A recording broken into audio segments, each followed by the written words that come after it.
Assalamualaikum warahmatullahi wabarakatuh. Allahumma sholli ala Sayyidina Muhammad, wa ala ali Sayyidina Muhammad. Pemirsa yang berbahagia, marilah kita simak ceramah dari Buya Ar-Razi Hashim dengan tema, Kembali kepada Allah. Sebelumnya, admin mengajak pemirsa di rumah, untuk selalu bersolawat kepada baginda Nabi Muhammad, sekurang-kurangnya 1000 kali sehari, agar hidup kita menjadi barokah. Selamat menyaksikan. Bismillahirrahmanirrahim. Alhamdulillahirabbil alamin, hamdan yuwafi ni'amahu yukafi'u mazidah. Asyhadu an la ilaha illallah, asyhadu anna Muhammadan abduhu wa rasuluh. Allahumma shalli ala sayyidina Muhammad, sayyidil awwalin, sayyidil akhirin, wa ala alihi wa ashabihi wa li baitihi wa dzurriyyatihi ajma'in, wa ba'd. Sahabat melakukan Allah, setiap orang merindukan kampungnya. Kalau kita terlahir di Sumatera, maka kita ingin pulang kampung ke Sumatera. Kalau kita terlahir di Kalimantan, Sulawesi, Bali, Jawa, kemanapun, maka setiap tahun kita mengagendakan pulang kampung. Sahabat yang melakukan Allah, ketika kita pulang, tapi tidak mempunyai persiapan yang matang, tidak mengetahui jalan kembali, kira-kira apa yang akan terjadi? Oleh karena itu, sebelum diri kita yang sebenar-benarnya ini berpulang kepada Allah, supaya tidak tersesat di tengah jalan, maka Allah Subhanahu wa Ta'ala mengingatkan dalam surah Az-Zumar. Dalam surah Az-Zumar, Allah mengatakan, wa anibu ila rabbikum. Maka hendaklah engkau, wahai umat manusia, kembali kepada Rabbmu. Ini yang disebut dengan inabah.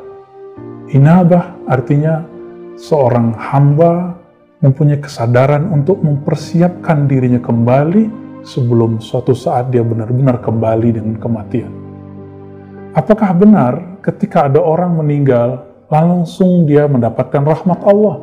Seperti kita dengar, Inna lillahi wa inna ilaihi raji'un, telah berpulang ke rahmatullah, si fulan bin fulan. Belum tentu, teman-teman yang muliakan Allah. Jika kita pulang ke rahmatullah, selesailah masalah. Tapi ternyata perjalanan kita masih jauh. Sayyidina Abu Hurairah radhiyallahu ta'ala anhu, salah satu penghafal hadis-hadis Rasulullah SAW, mempunyai zikir 12.000 setiap hari.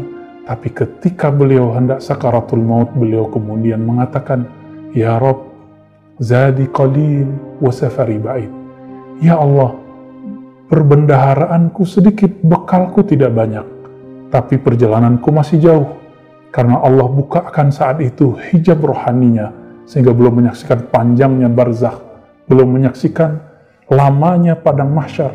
Beliau merasakan bagaimana hisab, karena beliau telah pernah dihisab waktu beliau jadi gubernur oleh Sayyidina Umar. Riuhnya bukan main, susahnya alam kepalang. Maka beliau mengatakan, hisab yang nanti lebih panjang lagi, perjalanan nanti sungguh menantang luar biasa. Oleh karena itu Sayyidina Abu Hurairah yang punya aurat zikirnya setiap hari 12.000 mengatakan, Ya Allah, bekalku masih sedikit. Mari bertanya ke dalam diri kita sendiri, apakah kita sudah sadar diri? Inabah? Sudah berapa wirid setiap hari kemudian kita berani menyalah-nyalahkan orang?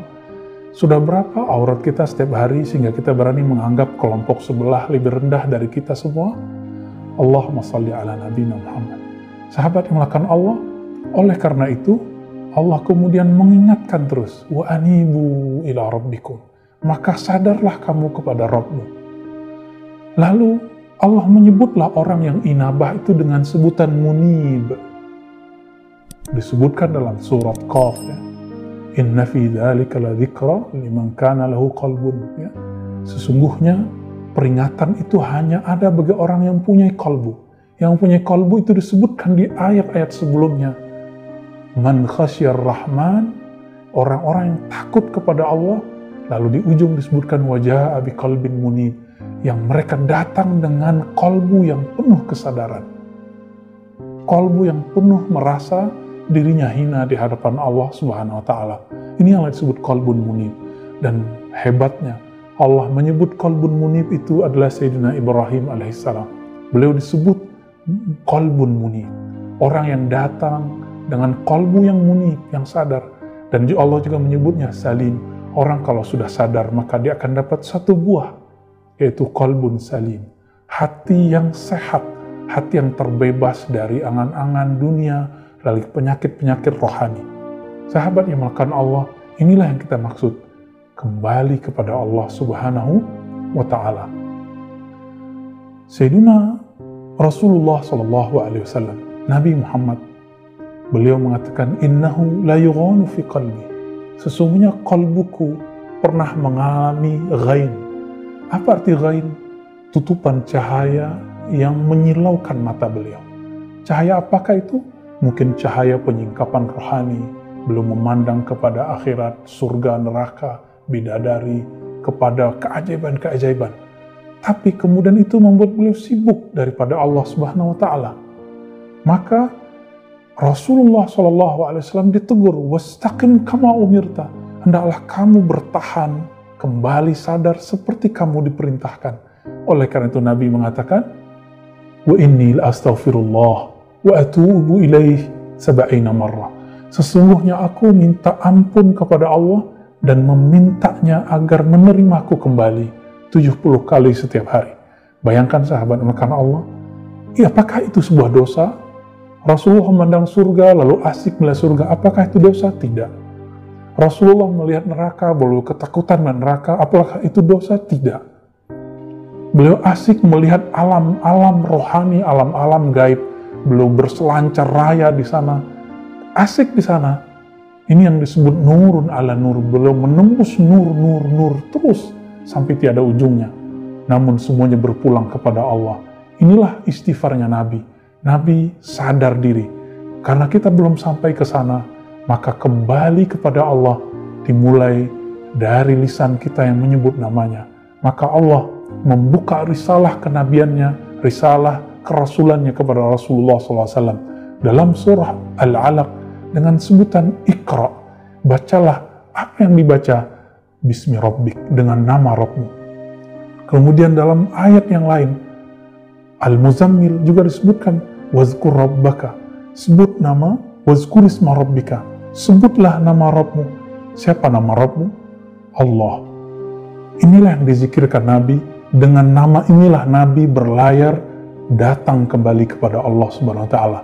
Jadi jika ada himbauan, ayo kembali kepada Allah, ayo datang kepada Allah, maka cara datangnya hanya dengan namanya, dengan sifatnya, dengan kembali mewiridkan apa yang kemudian mesti kita wiridkan sebagai hamba Allah Subhanahu wa Ta'ala. Oleh karena itu, dalam surah yang lain, surah Al-Ahzab, Allah Subhanahu wa Ta'ala mengatakan, ya ayyuhallazina amanu, yang dipanggil orang beriman. Artinya, ada orang beriman yang tidak terpanggilkah di sini? Pasti ada. Apa kata Allah? Uzkurullaha dzikran katsira. Kembalilah kepada Allah dengan menyebutnya sebanyak-banyaknya. Maka ulama kita menyebut ada zikir lisan, zikir kalbu. Begitulah Imam Nawawi membaginya. Imam Surawardi menyebutkan istilah lain lagi. Ada zikir kalbu, ada zikir sir, zikir yang terdalam, ada lagi zikir fuad, zikir lub, ada zikir yang lebih dalam lagi, itu zikir ruh. Semua perbendaharaan ini Allah turunkan ke nabinya, lalu diwariskan kepada al-ulama warasatul anbiya, ulama pewaris para nabi. Maka untuk kembali kepada Allah, mari cari kepada orang yang telah bolak-balik kepada Allah, supaya kita tidak tersesat di jalan. Pernahkah teman-teman tersesat menggunakan GPS? Menggunakan alat-alat elektronik? Bertanya kepada orang, tapi orangnya tidak mengetahui jalan? Apalagi jalan menuju Allah Subhanahu wa Ta'ala.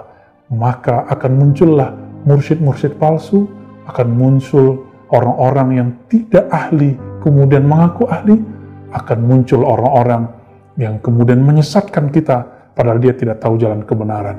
Maka mari cari ahlinya, cari orang yang man khasyar rahman, orang yang takut kepada Allah, meskipun bil ghaib, meskipun tidak melihat Allah, waja'a bi qalbin munib, dan dia datang kepada Allah dengan penuh rasa takut, rasa sadar.